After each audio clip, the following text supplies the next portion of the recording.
Kajian di malam hari ini kita akan membahas 12 amalan yang kalau kita lakukan setelah bangun di pagi hari, maka kita akan mendapatkan keajaiban luar biasa. Kita akan mendapatkan keberkahan setiap hari dunia kita dan akhirat kita. Apa saja 12 amalan ini?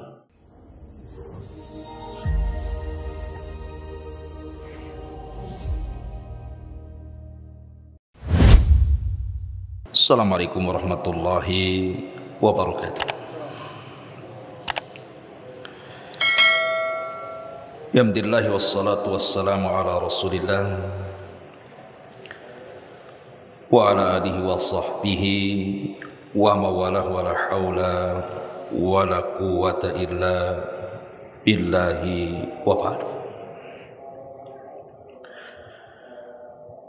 Alhamdulillah, segala puja dan puji hanya milik Allah subhanahu wa ta'ala. Salat dan juga salam kita hadiahkan kepada Rasul kita Nabi besar Muhammad sallallahu alaihi wa ala alihi wasallam. Ma'asyiral muslimin yang dimuliakan Allah subhanahu wa ta'ala, sebelum kita menjelaskan apa yang kita akan kaji di malam hari ini, maka kita doakan kepada saudara-saudara kita yang ada di Palestina, yang sekarang kondisi mereka memang sangat berhajat kepada doa-doa kita semuanya. Karena hampir setiap hari kita disuguhkan berita, mulai daripada anak-anak, wanita, orang sakit, bahkan orang yang tidak berdaya harus menjadi korban kebengisan Zionis Yahudi atas nama memerangi Hamas. Padahal itu sebuah kedustaan. Mereka tidak sedang memerangi Hamas, mereka sedang membantai kaum muslimin. Karena kenyataannya yang korban itu bukan Hamas, kebanyakan warga sipil. Tidak lain dan bukan karena kebencian mereka kepada kaum muslimin. Maka kalau kita tidak bisa menyumbangkan harta kita, maka minimalnya doa kita diberikan kepada mereka. Semoga Allah subhanahu wa ta'ala menolong mereka, menjaga mereka, dan semoga Allah subhanahu wa ta'ala menghancurkan Zionis Yahudi yang setiap hari, hampir 1 abad mereka melakukan penyiksaan kepada saudara-saudara kita yang ada di Palestina. Ma'asyiral muslimin yang dimuliakan Allah subhanahu wa ta'ala, kajian di malam hari ini kita akan membahas 12 amalan yang kalau kita lakukan setelah bangun di pagi hari,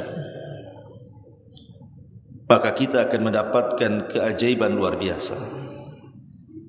Kita akan mendapatkan keberkahan setiap hari dunia kita dan akhirat kita. Apa saja 12 amalan ini? Ma'asyiral muslimin yang dimuliakan Allah subhanahu wa ta'ala, sering saya ulang-ulang bahwa waktu pagi itu adalah waktu berkah. Berdasarkan sabda Nabi sallallahu alaihi wasallam, Allahumma barik li ummati fi bukuriha. Ya Allah, berkahi umatku di waktu paginya. Jadi pagi itu waktu yang sangat berkah. Bahkan rahasia rizki kita setiap hari itu ada di pagi hari. Tentu bagi orang-orang yang mau mengambilnya, tapi banyak juga manusia yang diharamkan berkah setiap harinya karena tidak memanfaatkan di waktu paginya, dan ini sangat rugi. Setiap hari umur kita berlalu tapi tidak ada keberkahan dalam umur kita. Maka Nabi SAW pernah ditanya tentang seburuk-buruk manusia. Apa kata Rasul? Man tala umruhu wa sa'a amaluhu. Orang yang panjang umurnya tapi buruk pula amalnya. Ma'asyiral muslimin yang dimuliakan Allah Azza wa Jalla, tidak panjang mukaddimah. Yang pertama yang harus kita lakukan setelah bangun daripada tidur kita di pagi hari, an yastahdhira fi qalbihi bisyukri. Hadirkan dalam hati bahkan lisan kita dengan cara banyak-banyak bersyukur kepada Allah Subhanahu wa taala. Makanya Nabi SAW apabila bangun dari tidur, apa yang dibaca Rasul? Alhamdulillahilladzi afani fi jasadi wa radda alayya ruhi wa udhina li bidzikrihi.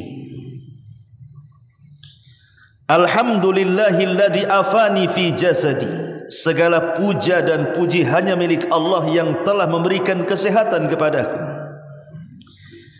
Wa radda alayya ruhi, yang mengembalikan ruhku ke dalam jasadku.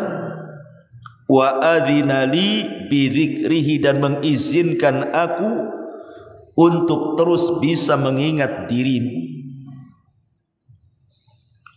Lihat kandungan doa ini. Ada 3 perkara yang kita hajatkan setiap hari. Pertama, kesehatan.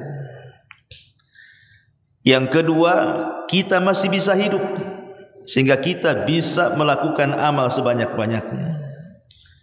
Dan yang ketiga, kita masih diberikan pertolongan Allah untuk terus bisa mengingat Allah Azza wa Jalla. Ini nikmat yang luar biasa. Terutama nikmat sehat. Sehat itu nikmat yang luar biasa. Makanya Nabi SAW mengatakan, laisa ahadun afdal indallahi min mu'minin yu'ammar fil Islam litasbihihi wa takbirihi wa tahlilihi. Tidak ada satupun yang lebih afdal di sisi Allah bagi seorang mukmin yang diberikan usia dalam Islam. Dia gunakan usianya untuk bertasbih, bertakbir, dan bertahlil la ilaha illallah. Ma'asyiral muslimin yang dimuliakan Allah Azza wa Jalla, nikmat sehat itu lebih tinggi dibandingkan nikmat harta. Bahkan sering saya ulang-ulang, harta itu serendah-rendahnya nikmat Allah. Antum pikir harta itu nikmat Allah yang besar? Tidak. Justru itu serendah-rendahnya nikmat Allah itu harta. Kenapa harta itu serendah-rendahnya nikmat Allah? Karena harta itu berserikat antara mukmin dan kafir. Qarun kaya, Sulaiman juga kaya. Namrud kaya. Kemudian siapa lagi orang kafir? Kafir banyak kaya. Tapi orang Islam juga kaya. Abu Bakar kaya, Uthman kaya, Abdurrahman bin Auf kaya. Kekayaan itu berserikat. Bukan hanya diberikan kepada orang beriman, kepada orang kafir pun dikasih harta itu. Makanya itu nikmat yang paling rendah. Dan nikmat yang paling tinggi setelah iman dan Islam adalah kesehatan. Coba bayangkan antum kaya tapi antum sakit. Bisa apa antum dengan kekayaan itu? Kaya raya, rumahnya gedong, mobilnya mewah, tanahnya luas, tapi antum setruk di kursi roda. Naik ke kasur aja diangkat, turun dari kasur diangkat, makan disuapi, buang hajat diceboki. Cemana hidup orang kayak gini nih? Makanya kita bersyukur kalau Allah Subhanahu wa taala masih membangunkan kita dalam posisi kita sehat. Bahkan saya juga rasakan Karena kita juga sudah usia di atas kepala 4 ini, kadang-kadang kalau bangun rasanya sakit-sakit badan itu udah nggak enak. Biasanya usia-usia 50, 60 gitu ya. Kalau bangun itu kayaknya sakit pinggang lah, sakit leher lah, asam urat lah, kayaknya nggak senang hidup tuh. Tapi kalau kita bangun itu rasanya itu sehat, nggak ada yang sakit, itu senang sekali. Padahal nggak minum jamu tuh. Sekarang ini kalau ingin sehat badannya tergantung obat tuh. Malamnya minum jamu, baru paginya sehat dia bugar. Kalau lupa minum jamu sakit semua tuh satu badan. Nikmatnya kan hilang tuh. Makanya kesehatan itu nikmat terbesar, disyukuri. Karena dengan sehat antum bisa ngaji ke sini. Kalau antum sakit di rumah mana bisa melangkahkan kaki ke sini. Maka ini nikmat Allah yang besar yang harus kita syukuri. Yang kedua, wa radda alayya ruhi. Allah masih berkenan kita hidup. Betapa banyak orang yang kemudian tidur enggak bangun lagi. Banyak. Tapi ketika Allah Subhanahu wa taala masih memberikan ruh kepada kita, kita masih diizinkan hidup. Artinya kalau kita memang banyak maksiat, masih adalah kesempatan tobat. Kalau kita memang ahli ibadah, kita bisa menambah pahala. Ma'asyiral muslimin yang dimuliakan Allah Azza wa Jalla, wa adzina li bi dzikri, dan Allah masih merestuiku untuk berzikir kepada Allah Subhanahu wa taala. Alhamdulillah. Ada saudara-saudara kita yang belum diberikan hidayah. Salat aja enggak mau, apalagi ke masjid. Baca Quran saja ogah, apalagi kemudian disuruh ibadah yang lebih besar daripada baca Quran. Tapi kalau kita masih diberikan oleh Allah, bisa solat, bisa baca Quran, bisa doa, bersyukur kita kepada Allah Azza wa Jalla, berarti kita sesuai dengan tujuan penciptaan kita sendiri. Wa ma khalaqtul jinna wal insa illa liya'budun. Tidaklah aku ciptakan jin dan manusia, kata Allah, kecuali untuk beribadah kepada Allah Azza wa Jalla. Ini yang pertama. Yang kedua, hendaklah an yukthira atau an yakthural istighfar. Bangun tidur perbanyak istighfar. Wa yujaddid at-taubah min jami'iz dzunub, dan berusaha untuk bertobat kepada Allah Subhanahu wa taala. Jadi ketika kita bangun tidur, ucapkan astagfirullah, zikir lisan kita. Kemudian berusaha dalam satu hari yang akan dilalui itu kita tidak terjerumus kepada dosa. Makanya ada seorang ulama salaf namanya Hatim al-Asam. Hatim al-Asam ditanya oleh seseorang, "Ya Imam, ma tashtahi? Apa yang kau kehendaki, apa yang kau sukai satu hari ini untukku?" Maka kata Al-Hatim Al-Asam, dia mengatakan, ashtahi afiyata yaumin ila laylah. Saya hanya ingin supaya satu hari ini dari mulai bangun tidur sampai nanti malam aku baik-baik saja. Kemudian orang ini mengatakan, alaisatil ayyam kulluha afiyah, bukankah semua hari itu baik? Maka kata Al-Hatim Al-Asam mengatakan, ya, tetapi kata beliau, inna afiyata yaumi alla a'sillaha fihi. Tapi bagiku, kata Al-Hatim Al-Asam, satu hari dianggap baik dari pagi sampai malam itu kalau aku tidak bermaksiat kepada Allah. Kalau aku tidak bermaksiat kepada Allah, maka aku katakan hari ini baik bagiku. Tapi kalau aku bermaksiat, berarti ini buruk kepadaku. Ma'asyiral muslimin yang dimuliakan Allah Azza wa Jalla. Sehingga yang kedua, kalau bangun dari tidur, beristighfar kepada Allah Azza wa Jalla. Dan istighfar sendiri, kata Abdullah ibn Abbas radhiyallahu anhuma, Rasulullah SAW mengatakan apa? Man lazimal istighfar ja'alallahu min kulli dhiqin makhraja wa min kulli hammin faraja wa razaqahu Allahu min haitsu la yahtasib. Siapa yang lisannya setiap pagi itu mengucapkan astagfirullah, astagfirullah, astagfirullah terus begitu sampai terbit matahari, maka Allah Subhanahu wa taala akan berikan hadiah. Setiap kesempitannya Allah berikan kelapangan, setiap kesedihannya Allah berikan kebahagiaan, dan dia akan diberikan rizki dalam satu hari itu dari arah yang tidak disangka-sangka. Coba lihat bagaimana istighfar ini rahasia rizki manusia. Sampai ada seorang syekh itu bercerita, dia punya murid. Muridnya ini cerdas dan hafal Quran. Bahkan setiap hari dia membaca Quran itu minimalnya 5 juz dia hafal. Dia murojaah itu setiap hari. Ya.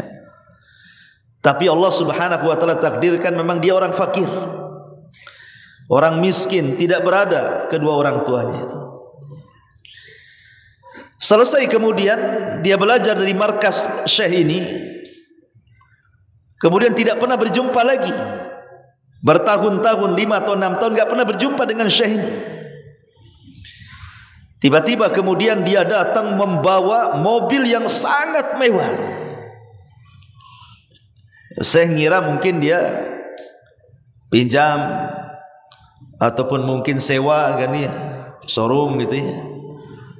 Jadi kaget dia bagaimana kehidupannya setelah beberapa tahun drastis menjadi orang kaya dan diluaskan rezekinya.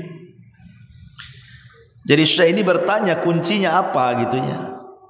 Bagaimana bisa Allah Subhanahu wa taala membukakan rezekimu sebanyak ini? Maka dia mengatakan di hadapan Syekh itu, ya Syekh, aku setiap pagi minimalnya 3 juz ku baca Quran, dan aku setiap pagi minimalnya aku membaca 10.000 istighfar. 10.000 istighfar sampai sariawan. Astagfirullah, astagfirullah, astagfirullah. Gimana ngitungnya ada 10.000 ya. Tetapi oke lah, nggak ada cerita seperti ini. Dengan hadis ini saja kita yakin bahwa orang yang beristighfar itu wa razaqahu Allahu min haitsu la yahtasib, kan gitu. Allah akan berikan rizki dari arah yang tidak disangka-sangka. Dan ini mujarrab, terbukti gitu kan. Kita aja nggak yakin. Coba kalau antum turun istighfar dari pagi, siang, sore, istighfar aja. Ma'asyiral muslimin yang dimuliakan, pasti Allah mudahkan rizkinya. Ma'asyiral muslimin, kemudian Aisyah Ummul Mukminin radhiyallahu anha sampai mengatakan, tuba liman wajada fi sahifatihi istighfaran katsira. Beruntunglah orang yang dalam catatannya penuh dengan istighfar di hadapan Allah. Maka perbanyak istighfar di pagi hari, karena ini membuka pintu rizki satu hari itu. Kemudian yang ketiga, an yakuna min ashabi hammil akhirati. Dzalika yaqtadi an yajtahida fi ta'miri waqtihi wa syughli qalbihi bi kulli ma yardallah min salihil a'mali. Berusaha di pagi hari ini luruskan hati kita, bahwa keinginan kita hidup di pagi itu sampai nanti sore dan malam memang keinginannya hanya mengejar akhirat, tidak sedang mengejar dunia. Ustaz, kan kita harus kerja juga cari dunia. Iya, tetap cari dunia, tetapi niatkan cari dunia itu untuk cari pahala, karena Anda sedang menghidupi keluarga. Niatkan, karena innamal a'malu binniat, kan. Amal itu ditentukan niatnya. Jadi kalau Anda mungkin rizkinya ada di pasar, niatkan bahwa saya ke pasar jual beli itu, jualan di sana itu dalam rangka mencari rizki lillah, karena Allah, untuk menghidupi keluarga. Jadi diniatkan semuanya karena Allah Subhanahu wa taala, karena ingin mengejar akhirat. Mau Anda kerja di kantor, mau Anda kerja di pemerintahan, mau Anda kerja di mana saja, Mau kerja keras, mau kerja halus, mau kerja besar, mau kerja kecil, terserah. Tapi niatkan kerja itu karena Allah, untuk menghidupi keluarga. Karena ada hadis yang mengatakan dari Anas bin Malik radhiyallahu anhu, Nabi SAW mengatakan, "Man kanatil akhiratu hammahu, ja'alallahu ghinahu fi qalbihi, wa jama'a lahu syamlahu, wa atathu dunya wa hiya raghibah." Barang siapa yang menjadikan akhirat sesuatu yang dikejarnya, dia tidak sedang mengejar dunia, dia sedang mengejar akhirat, maka Allah akan jadikan kekayaan dalam hatinya dan mengumpulkan seluruh urusannya. Dunia akan mendatanginya dalam keadaan dunia sangat berhajat kepadanya. Jadi dunia yang mengejar kita, bukan kita yang mengejar dunia. Lihat bagaimana di sini Rasul mengatakan, barang siapa yang menjadikan akhirat yang ia kejar, maka Allah Subhanahu wa taala akan menjadikan kekayaannya di kedua matanya. Bahkan Allah akan kumpulkan seluruh urusannya. Maksudnya apa? Setiap ada persoalan, rasa-rasanya mudah untuk diselesaikan. Walaupun dalam satu hari ini ada masalah sampai 5 atau 10 masalah gitu kan, Allah kumpulkan masalah itu dan Allah carikan semua jalan keluarnya. Dan dunia akan mengejar kita tanpa kita harus mengejarnya. Tapi sebaliknya kata Nabi SAW, "Man kanatid dunya hammahu, ja'alallahu faqrahu baina 'ainaihi wa farraqa 'alaihi syamlahu, wa lam ya'tihi minad dunya illa ma qudira lahu."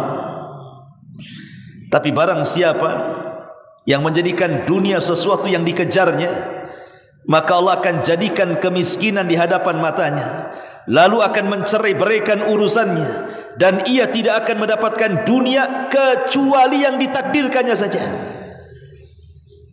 Coba bayangkan, orang kalau mengejar akhirat, dunia ikut di belakangnya.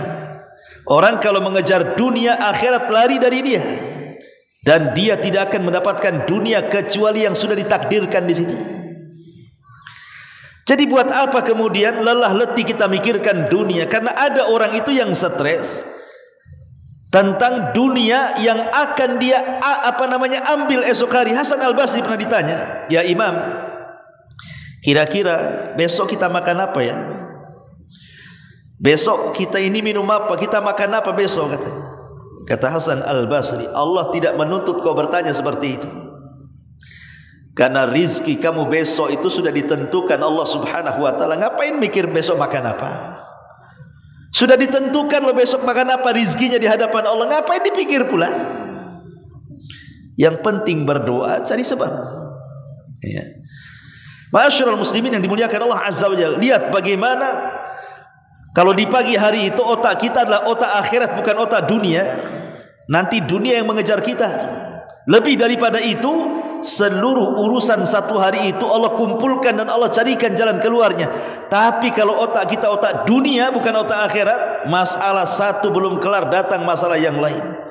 Walaupun secara licik kita mencari dunia, tetap saja dia akan mendapatkan dunia sesuai dengan takdirnya saja.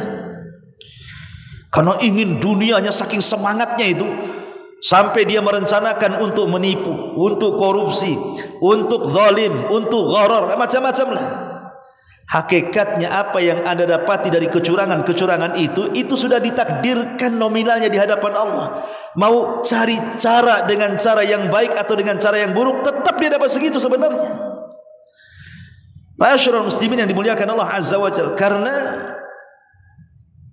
dunia sendiri, kata Nabi SAW, "Lau kanatid dunya ta'dilu indallahi janaha ba'udhah, ma saqa kafiran minha syurbata ma'in."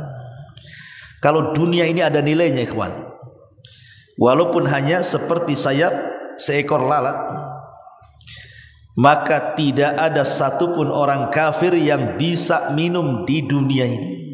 Kalau dunia itu ada manfaatnya. Tapi karena dunia tidak ada manfaatnya, maka orang kafir suka-suka lah dia minum di situ. makan di situ, kaya di situ. Ma'asyiral muslimin yang dimuliakan Allah Azza wa Jalla. Ini yang keempat. Yang ketiga, yang keempat, an ya'zima ala kafi syarrihi anin nas wa yutahhira qalbahu minal ghilli li ayyi minal muslimin. Di pagi hari kita berazam, berniat untuk tidak berbuat keburukan kepada orang lain. Kemudian berusaha untuk membersihkan hati dari hasad, dari dengki, dari dendam dan penyakit-penyakit hati yang berkaitan dengan orang lain. Berusaha untuk menjadi orang yang memaafkan. Di zaman Rasul, ikhwan, Nabi SAW pernah duduk seperti ini bersama para sahabat di Masjid Nabawi. Tiba-tiba kata Nabi SAW, sebentar lagi tuh dari pintu sebelah sana tuh ada seorang laki-laki dan dia termasuk penghuni surga. Selang beberapa waktu keluar orang, rambutnya penuh dengan air, kayaknya habis wudu begitu, sandalnya dijinjing pula. Orang itu tidak dikenal para sahabat. Besoknya Rasulullah SAW mengucapkan kalimat itu lagi yang keluar sampai 3 kali. Ada sahabat namanya Abdullah ibn Amr ibn As radhiyallahu anhu, pencatat hadis. Dia dikenal orangnya ahli ibadah. Abdullah ibn Amr ibn As ini kan selain dari pencatat hadis, satu-satunya pencatat hadis Rasul, terbanyak hadis yang dicatat tuh Abdullah bin Amr bin As. Tapi kalau yang dihafal Abu Hurairah. Abdullah ibn Amr ibn As ini, dia dulu sebelum dilarang oleh Rasul membaca Quran minimalnya 3 hari sekali, tiap hari dihatamkan Quran tuh. Tapi Rasul larang.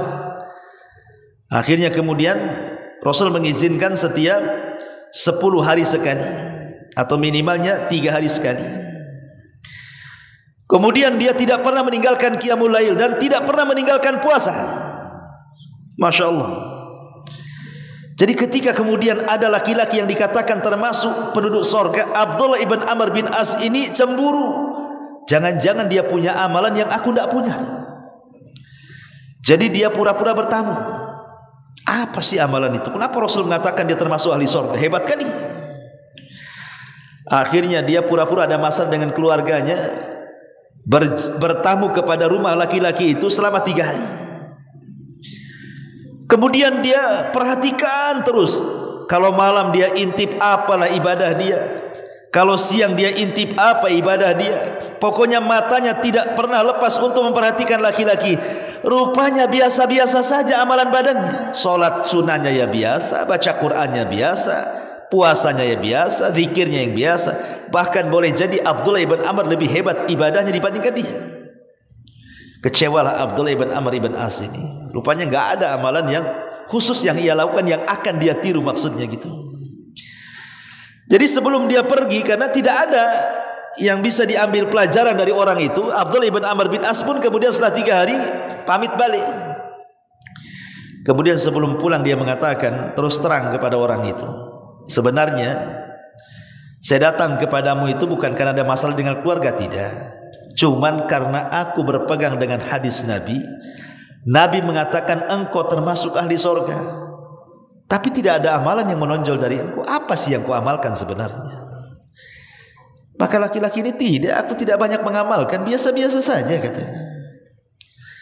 Akhirnya kemudian laki-laki ini mengatakan, oh barangkali karena setiap malam sebelum aku tidur, aku keluarkan seluruh penyakit hatiku, ku maafkan semua orang yang pernah menzalimiku katanya. Kemudian aku tidur. Jadi tidurnya plong. Sebab kalau seandainya antum tidur dalam kondisi kemudian hati tidak tenang, hati lagi dendam, hati lagi dengki, itu nanti ke bawah mimpi itu. Sudah ketika tidak tidur tidak tenang, ketika tidur diganggu pula dengan mimpi itu. Karena mimpi itu kan ada 3 macam. Ada mimpi baik datang dari Allah, boleh diceritakan. Ada mimpi buruk dari setan, jangan diceritakan. Ada mimpi karena banyak pikiran, banyak hutang, sampai ke bawah mimpi. Ini ntar lagi mau ditagih nih, sembunyi dia sampai ketiduran. Rupanya yang nagih masuk dalam mimpinya. Bangun dia. Ya, kadang-kadang ada orang ke bawah mimpi karena banyak pikiran kan. La ma'asyiral muslimin yang dimuliakan Allah Azza wa Jalla.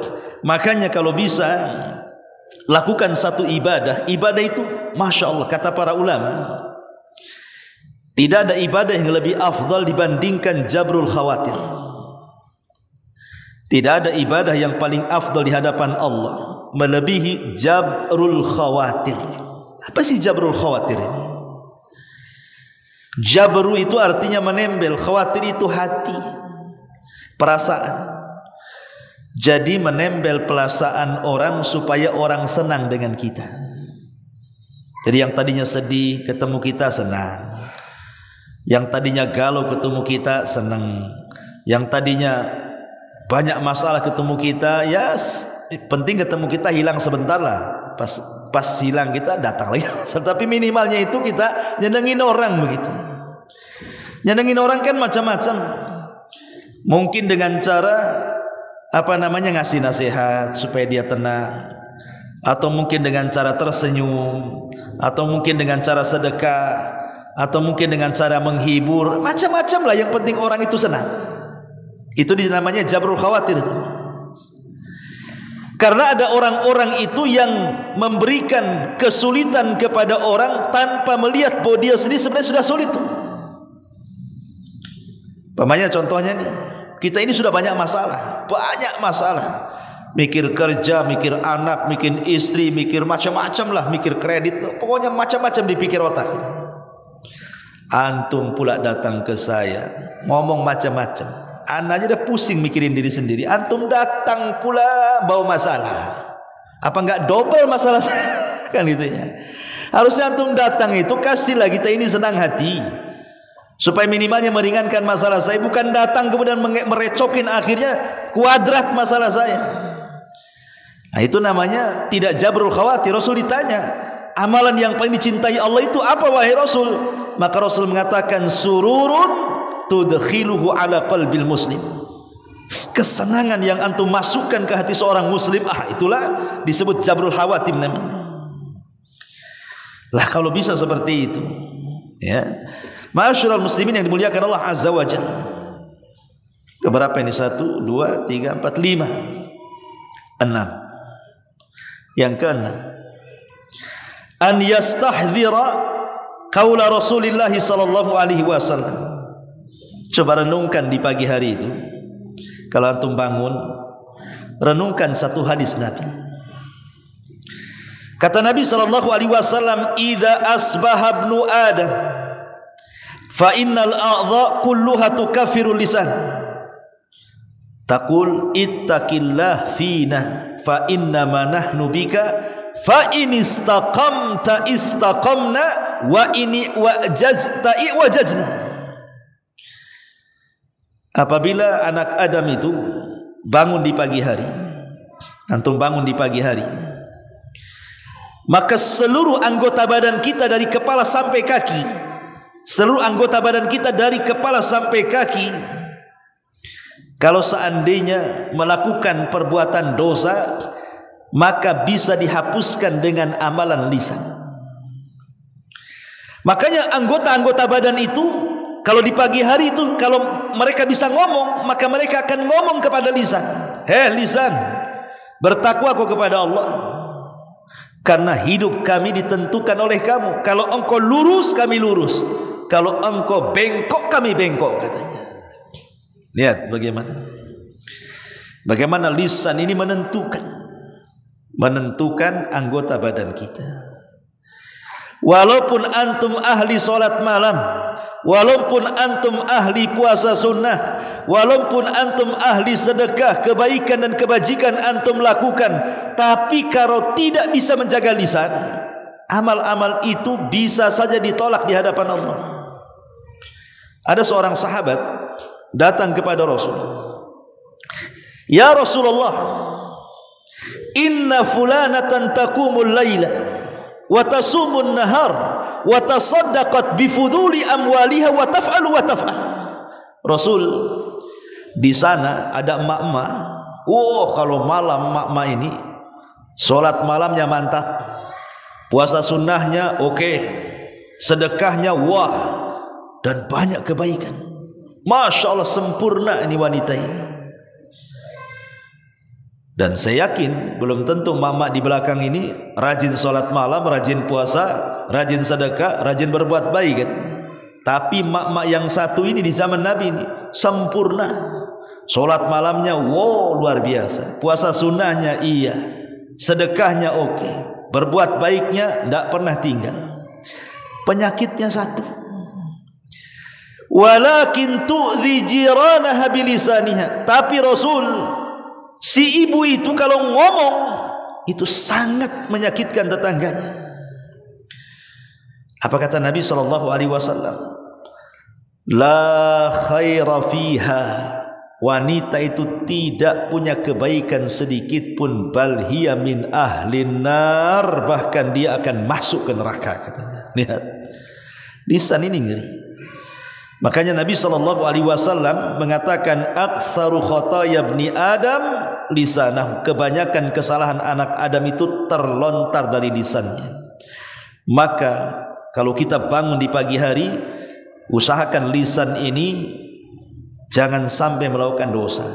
Jaga sampai siang, jaga sampai sore, jaga sampai malam. Besoknya gitu lagi. Ini enggak. Pagi-pagi dan ngerumpi di grup.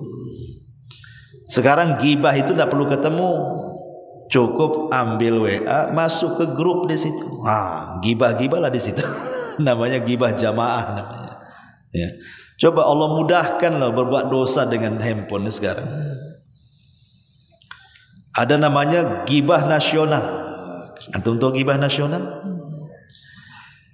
Ini gibah nasional itu, ini tahun politik, kawan. Gibah nasional itu kalau antum cenderung memilih paslon tertentu yang akan jadi capres dan cawapres, tentu otomatis antum akan menggibah tuh lawan koalisinya kan, lawan oposisinya. Pamannya antum dukung yang ini nih, antum tidak suka yang itu, mulai antum gibah yang itu. Antum mulai nyebar hoax. Antum lo gak dibayar kok bisa jadi buzzer, ini gimana ceritanya? Dosa iya, nggak ada manfaatnya pun iya, nggak dapat apa-apa. Kalau terpilih pun antum ya gini-gini saja, ngabisin pulsa saja kan. Emang kalau terpilih dia antum dapat rumah kan gitu ya. Masyaallah muslimin yang dimuliakan, yang ada ngabisin HP lah, ngabisin pulsa. Itu namanya gibah nasional tuh. Namanya gibah nasional tuh, itu menggibahi pemimpin-pemimpin yang mau mencalonkan presiden, digibahinya, nggak suka dengan dia. Hati-hati nih. Itu nasional, ada lagi internasional. Macam-macam pula gibah itu ya. Masyaallah muslimin yang dimuliakan Allah Azza wa Jalla. Ini yang nomor 6. Yang nomor 7, ayyam kutha fi musallahu ba'da salati subhi yadhkurullaha hatta tatlu asy-syams thumma yusalli rak'ataini wa ayyam kutha kadzalika ba'da salatil asri fa innahu min asyrafi awqati dzikri. Kalau bisa selepas bangun kemudian salat subuh tinggallah di masjid. Habis sholat subuh tinggal di masjid. Kalau perempuannya di rumah gitu, habis sholat subuh jangan tidur ya, duduk aja di tempat sholatnya, berzikir kepada Allah sampai terbit matahari. Kemudian lakukan 2 rakaat sholat. Kata Nabi dalam hadis yang dikeluarkan Imam Tirmidzi, man shallal ghadata fi jama'atin thumma qa'ada yadhkurullaha hatta tatlu asy-syamsu thumma shalla rak'ataini kanat lahu ka ajri hajjati wa umrati tammah kata Rasul.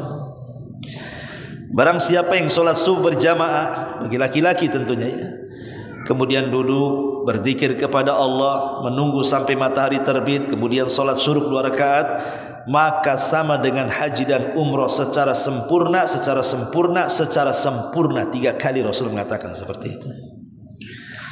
Antum kalau nyalingi duit, jangankan untuk haji lah, untuk umroh saja butuh berapa tahun antum tuh. Apalagi kalau yang dimasukkan ke celengan itu kembalian. uang 1.500 kapan umrohnya? Kecuali kalau sekali nabung 300 400 cepet tuh umrohnya. Kalau 1.000 perak antum hari-hari, anak antum yang umroh, antum yang mati duluan. Enggak umroh kan. Tapi kalau memang kita ini tidak ditakdirkan lah untuk umroh atau haji, tidak apa-apa. Ada solusinya, kita dapat pahala haji dan umroh dengan cara seperti itu. Bahkan para ulama itu tidak suka kalau habis terbit fajar sampai terbit matahari itu bicara yang enggak. Perhatikan nih, saya bacakan beberapa perkataan ulama salaf. Dari Atha ibn Abi Rabah, dia mengatakan kharaja Ibnu Mas'ud radhiyallahu anhu. Satu hari Abdullah ibn Mas'ud keluar ala qaumin yatahaddatsuna ba'da raq'atay al-fajri, kepada kaum yang ngobrol setelah salat fajar. Fanahahum anil hadis, maka dia pun mencegah mereka untuk tidak ngobrol. Kemudian Abdullah bin Mas'ud mengatakan innama ji'tum lis-salati imma an tusallu wa imma an taskutu, katanya. Kalian datang loh ke masjid ini untuk salat. Ya, kalian mau salat atau diam? Ma'asyiral muslimin, bahkan dikatakan oleh Abu Ubaidah Al-Imam Auza'i rahimahullahu taala, kana salaf idza sada al-fajr ka'annama ru'usihim at-tayr muqbilina ala anfusihim hatta law anna hamiman li ahadihim ghaba anhu hinan thumma qadama maltafata ilaihi fala yazaluna kadzalik hatta yakuna qariban min tulu'i syamsi. Lihat, ini ulama salaf nih, kata Imam Auza'i. Dulu orang salaf dulu ya, orang dulu, apabila terbit fajar, maka kepala mereka seperti ada burung, khusyuk berzikir kepada Allah. Sampai kalau seandainya ada teman akrab lah yang enggak pernah ketemu, dia ingin menemui kita tuh, maka mereka tidak akan menengok sedikit pun kepada temannya sampai betul-betul terbit matahari, baru disamperi kawannya. Kan mantap tuh. Kalau orang gitu dibilang sombong, antum tuh sombong kali itu katanya. Kan itu. Gak ditengokin aku di situ katanya. Memang begitu ulama salaf, supaya fokus satu berzikir, nggak peduli dengan orang. Ya. Kalau sekarang ada habis subuh nggak peduli, tapi nyandar di tiang tuh, sambil tidur. Ya nggak peduli orang kalau tidur. Mana peduli kalau tidur nyandar di tiang kan gitu ya. Itu bukan begitu maksudnya, karena khusyuknya berzikir dia nggak peduli orang. Begitu ulama salaf. Sampai dikatakan Imam Malik rahimahullahu taala, kana Sa'id ibn Abi Hind, adalah Sa'id ibn Abi Hind, wa Nafi maula ibni Umar, dan Nafi maula ibni Umar, wa Musa ibn Muyassar, dan Musa ibn Muyassar, yajlisuna ba'da salati subhi, mereka duduk setelah salat subuh, hatta yartafi an-nahar, sampai kemudian mendekati waktu siang, artinya matahari terbit. Thumma yatafarraqun ma yukallimu ba'dhum ba'd, kemudian mereka berpisah, mereka tidak ada yang bicara satu dengan yang lainnya. Itulah masalah. Ya, luar biasa. Jadi waktunya dari terbit fajar sampai terbit matahari saja. Kalau terbit matahari nggak apa-apa. Kebiasaan antum beli gorengan, beli ngobrol, ya kan udah terbit matahari kan itu ya. Ini belum terbit matahari sibuk gitu ya. Beli gorengan Ustaz. Kacau antum. Ma'asyiral muslimin yang dimuliakan Allah Azza wa Jalla. Taib. Kemudian yang selanjutnya, an yajtahida fil jam'i fi yaumin wahid baina saumi tatawu'in wa iyadati maridin wa tashyi'i janazatin wa it'ami miskin.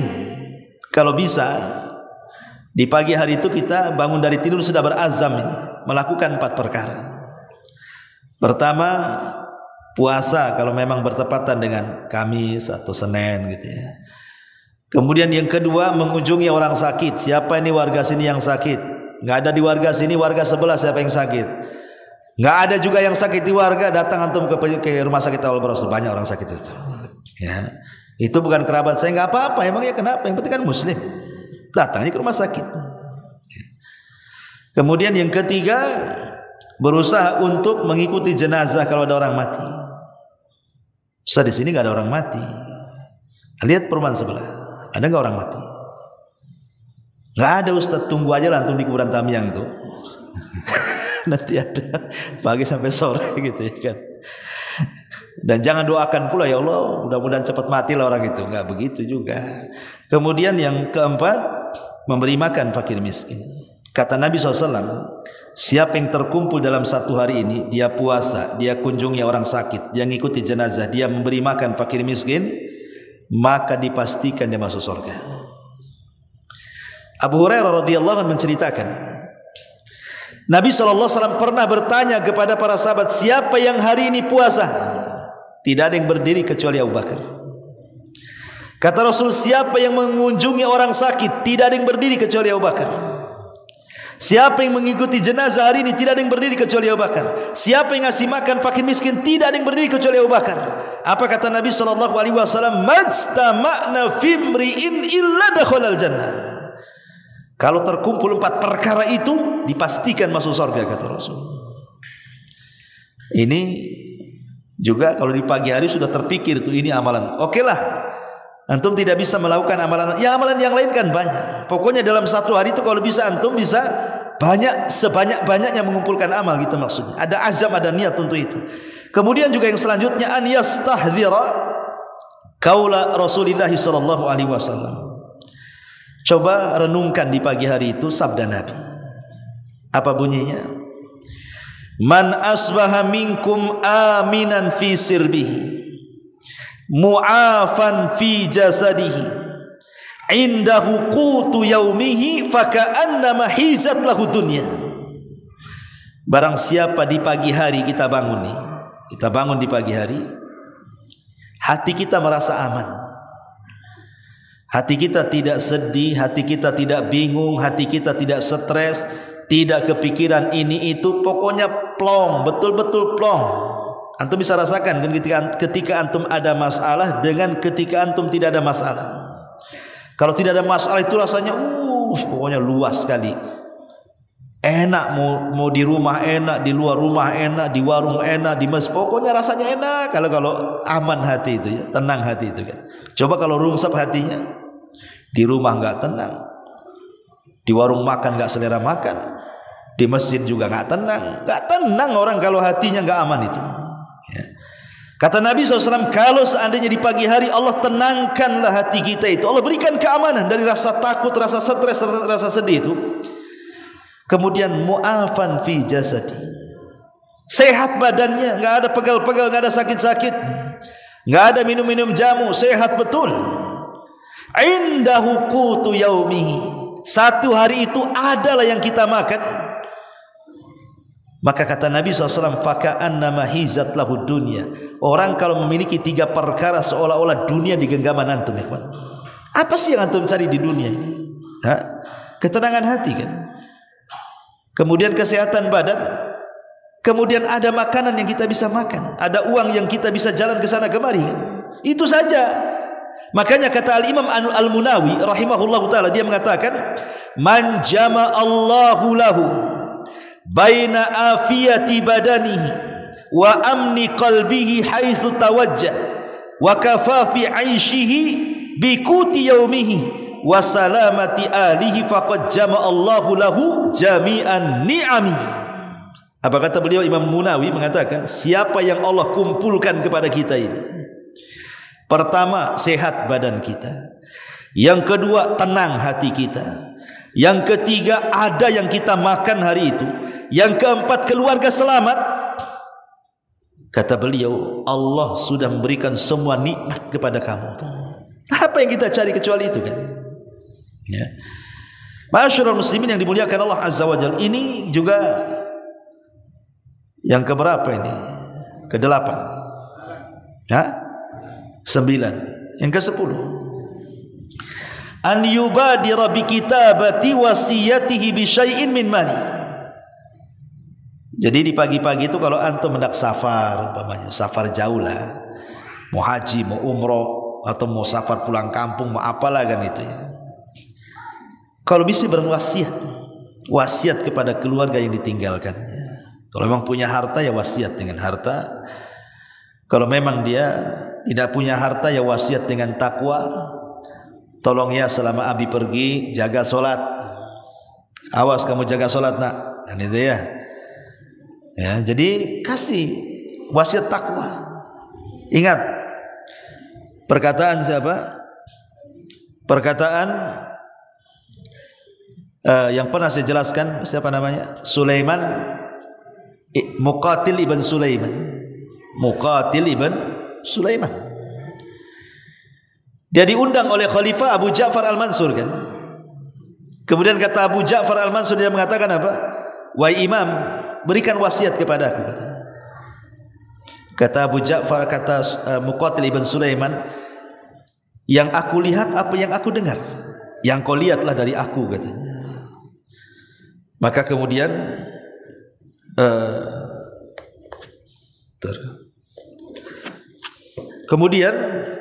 Muqatil ibn Sulaiman mengatakan, wahai khalifah, ada dua khalifah pendahulu, satu Umar bin Abdul Aziz, satu siapa namanya saya lupa, Umar bin Abdul Aziz, yang kedua Hisham ibn Abdul Malik. Umar bin Abdul Aziz sebelum wafatnya dia berwasiat kepada anak-anaknya untuk bertakwa kepada Allah dan tidak meninggalkan harta waris kecuali hanya 18 dinar. Itu pun dipotong untuk kafan, dipotong untuk penguburan, sisanya 9 dinar. 9 dinar itulah dibagi-bagi ke 11 anak-anaknya sebagai warisnya. Sementara Hisham ibn Abdul Malik ketika meninggal dunia punya anak 11 juga. Setiap anaknya diberikan wasiat dan mendapatkan harta waris 1 juta dinar. Satu anak 1 juta dinar. 11 anak ya hitung saja. Tapi setelah kemudian waktu berlalu, anak-anaknya Hisham ibn Abdul Malik semua menjadi orang miskin, sebagiannya menjadi minta-minta di pasar-pasar. Padahal mereka anak khalifah. Tapi anak Umar bin Abdul Aziz yang tidak mendapatkan harta waris, hanya dapat wasiat takwa dari bapaknya, dan dia lakukan wasiat itu, semuanya menjadi anak-anak orang kaya. Jadi kaya. Bahkan satu orang itu bisa menyumbang 100 ekor kuda untuk berjihad di jalan Allah Subhanahu wa taala. Jadi wasiat takwa lah sebelum pergi, kasih kumpulkan. Ya. Kemudian juga an yastahdhira anna hadzal yaum qad yakunu akhiru ahdihi ma Allah.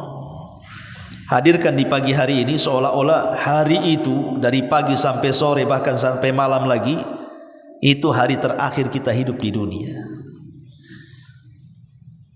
Coba rasakan seperti itu, jangan jadi hari terakhir bagi saya. Sebagaimana Rasul mengatakan kepada Ibnu Umar, kun fid dunya ka'annaka gharib aw abiru sabil. Hai Ibnu Umar, jadilah seperti orang asing atau orang yang melintas saja, musafir. Supaya kalau kita ingat mati, maka syahwat dan syubhat kita itu tidak menggebu-gebu. Kemudian juga yang selanjutnya, la tansa bi dzikri shabah. Jangan lupa zikir shabah. Namanya ada zikir pagi, zikir petang kan itu. Jangan lupa zikir pagi itu luar biasa. Karena bisa menghilangkan keburukan orang yang berbuat buruk kepada kita, bisa menghilangkan kedengkian orang yang dengki kepada kita, bisa menghilangkan hasad orang yang hasad kepada kita, bisa menghilangkan sihir orang yang menyihir kepada kita, dan begitu seterusnya. Karena itu adalah benteng yang kuat. Kalau orang suka baca zikir pagi itu akan bentengnya kuat sampai dia sore. Dan yang terakhir, la tansa bi salatid duha. Jangan lupa salat duha.